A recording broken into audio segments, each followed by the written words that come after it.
There's another war coming. Seems like there's always another war coming. But let's talk about the next one and what it's going to look like.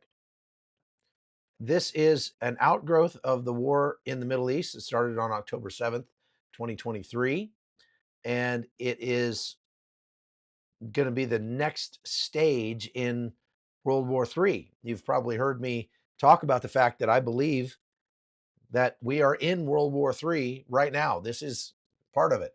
If you go back to World War II, they didn't call it World War II during World War II. Let's get to what we're talking about. We're talking about the war in the Middle East, and the next phase of this war is going to be a war that takes place in Syria. You might say, wait a minute, didn't the people just threw the Syrian government out? Didn't the war just end in Syria? Now they're dancing around in the streets and celebrating. HTS, Hayar Tahrir al-Sham or something like that, just took over from the Syrian government. The Syrian government didn't control their whole country since about 2012, when the Syrian civil war kicked off. The Syrian government has lost quite a bit of Syria, and there was no government. That's why the Kurds pushed into eastern Syria and took over all the way up to the Euphrates River. There was no Syrian government presence there, and it was just wide open for extremism. The Kurds pushed in and took over that area. And when they did that, it kind of split Syria down the middle. About 2/3 of Syria on the west, still controlled by the government, more or less, and then the eastern third of Syria controlled by the Kurds. They formed what's called the Syrian Democratic Forces, SDF.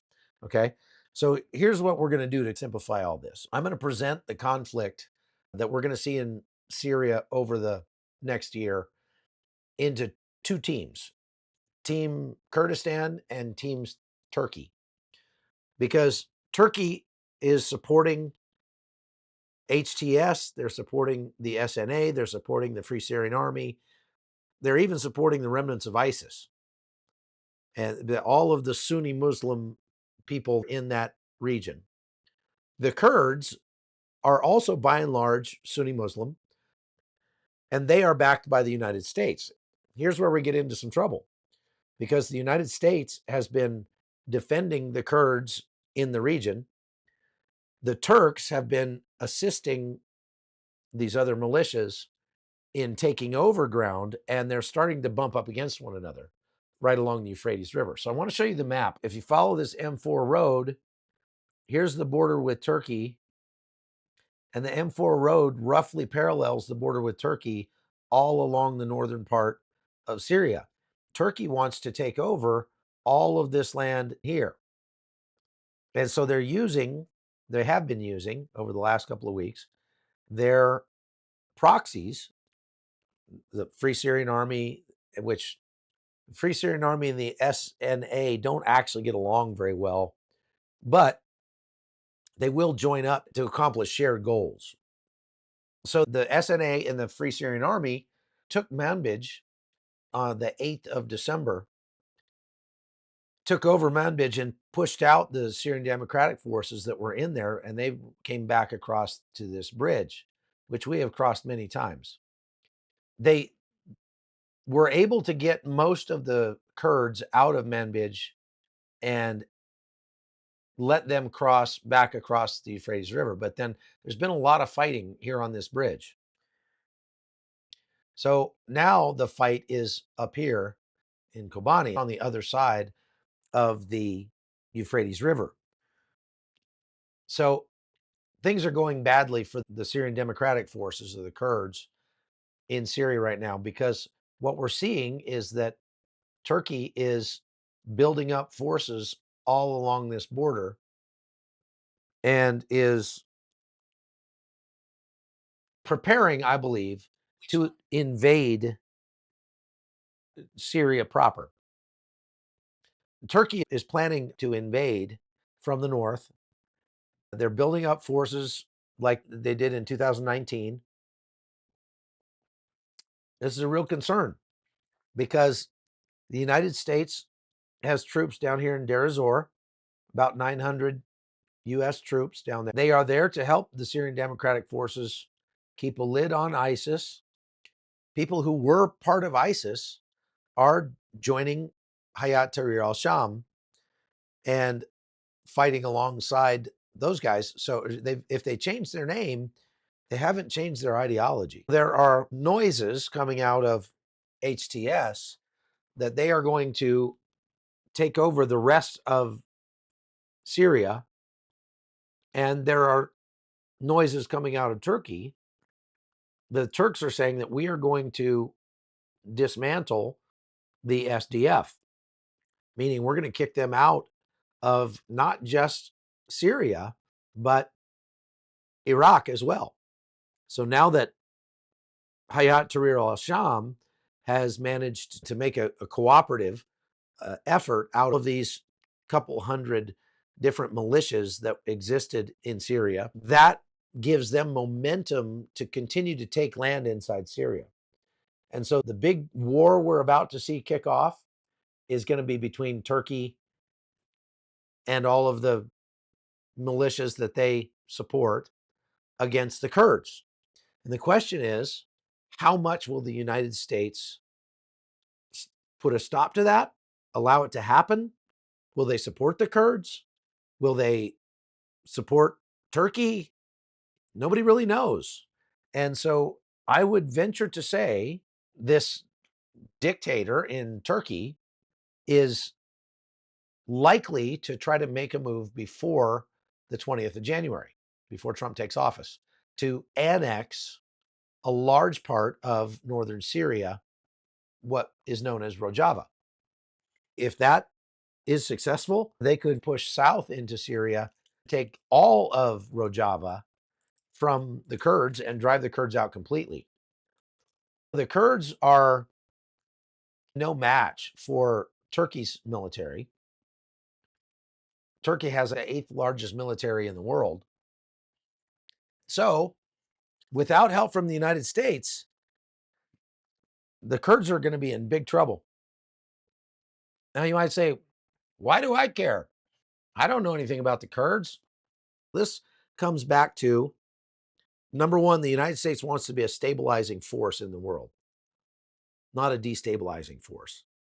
And American power works best as a deterrent rather than actual military force. And that's part of the reason why we still have troops in Syria. Because if the United States pulls out of Syria, we leave a big vacuum.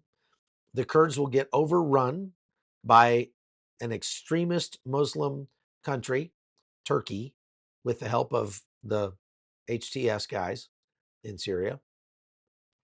We'll have another Afghanistan, another place for terror to take root and grow. And eventually that reaches out and touches us in America. The other question we have to ask ourselves is, do we want America and Americans to be seen favorably by our allies? Do we want to be trustworthy by the people that we align ourselves with around the world? If that's a yes, then we should probably live up to our word. And we pledged to the Kurds that we would support them in keeping ISIS at bay. And if we precipitously pull out of Syria and do nothing to stop what's about to happen, then we will have let the Kurds down once again. What happens in Syria is going to affect the United States. It's going to also affect Israel. And it's going to affect the war in Ukraine as well, because Russia has a small stake in this game, smaller than they did. The Kurds have two sayings that I like. One of them is that their only real friends are the mountains. And I think they're true about that. The other saying that I've heard Kurds say more than once is the United States will always do the right thing once they've expended all other options.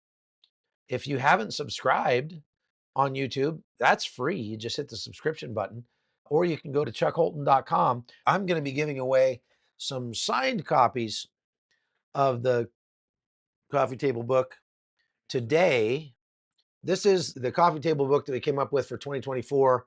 A year in pictures. It's got photographs of all the different places we went and the people we met and the people that you all helped throughout there.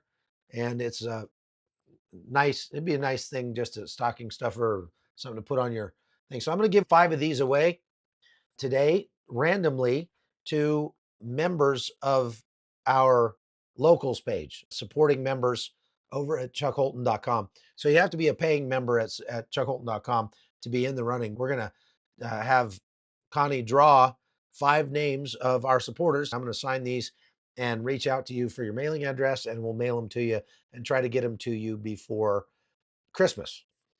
And I've got 5 of these to give away as well. Death of Civilization, signed copies. This is my new book. These are going out to supporters over at chuckholton.com. So we will give you guys about 24 hours. So tomorrow, these are going out. You have until tomorrow to become a supporter on chuckholton.com to be in the running for one of these books. And I will probably also throw in 5 copies of one of my other books. If you don't know, I've got 11 books in print. You can go look them up over at amazon.com. All right, let's talk real quick, last but not least, about what Israel is doing in Syria. This is really interesting. I'm going to go back to the map here, and we're going to start at the Sea of Galilee. If you look to the right, there's this little bulge here that goes out, and this is the Golan Heights. This is the disputed zone that belonged to Syria, and then Israel took it over and kept it. They created this buffer zone, and this buffer zone right in here is an area that's supposed to be a DMZ, demilitarized zone. And there are not supposed to be any Israelis in there, and there's not supposed to be any Syrian forces in there, according to the agreement. And there's a United Nations organization called UNDOF that manages that buffer zone and is supposed to observe and make sure that neither side goes into that area. When the Syrian government fell last week, the Israelis said, wait a minute, our agreement was with the Syrian government under Bashar al-Assad, and he's gone. So who's ever in charge of Syria, we don't have an agreement with them, and we don't trust them to stay out of these areas. So they pushed into this zone and they took over all this territory. So Israel took the top of Mount Hermon right on the Syria-Lebanon border. They've also started to push beyond this line. If they put a radar array on top of Mount Hermon, they could see all the way to the Mediterranean coast and all the way into Iraq. They could see everything. This is Jordan here, and Iraq is clear over this way. This is how far it would give them coverage and be able to see if Iran was flying stuff in there or if the Syrians were going in there. They could have very tight control over this, which is the area through which Iran has tried to attack Israel many times since October 7th.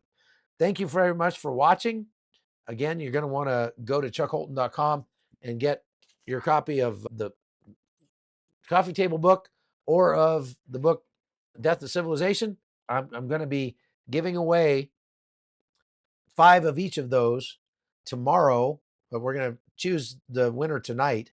We're just going to choose them randomly from our supporters over at chuckholton.com. So you're going to want to go over and become a supporter. You'll get access to all kinds of fun stuff. If you're a supporter, you get both of these books for free in download form. You get to download a PDF version of them and read them for free. But I'm going to send signed copies to 10 lucky winners and try to get them to you before Christmas if I can. All right.